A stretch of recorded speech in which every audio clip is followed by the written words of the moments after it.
Hi guys! ఈరోజు మనం 'OG' movie review గురించి మాట్లాడుకుందాం ఫ్రెండ్స్.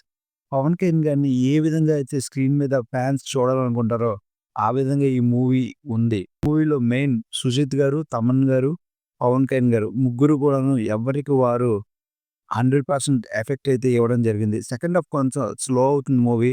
అప్ అండ్ డౌన్ అవుతుంది. కానీ క్లైమాక్స్ వచ్చేటప్పటికి ఆల్ రైట్ సెట్.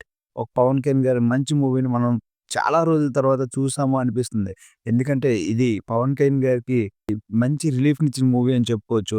స్టోరీ పరంగా యావరేజ్ అయినా screenplay, cinematography, Pawan Kalyan గారి పెర్ఫార్మన్స్, సుజిత్ గారు ఆ రెగ్యులర్ స్టోరీని వడ్డించిన విధానం, పాత ఆవకాయని కొత్త జాడీలో ఇమిడ్చిన విధానం అందరిని కూడా ఇంప్రెస్ చేస్తుంది.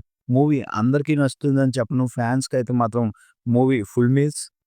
ఆ రెగ్యులర్ ఆడియన్స్ అయితే మాత్రం ఈ మూవీని చూసేటప్పుడు కొంతవరకి సెకండ్ హాఫ్ కొంచెం అప్‌సెట్ అవుతారు. తమన్ గారైతే మాత్రం మంచి సీన్స్‌లో ఎక్కడ పడితే అక్కడ ఎలివేషన్స్ ఇస్తూ ఎళ్ళిపోయారు. నాకైతే మాత్రం నచ్చింది గైస్. మూవీకి నేను ఇచ్చేది 3/5. మీరు కూడా మూవీ చూడకపోతే తప్పకుండా చూసేసేయండి.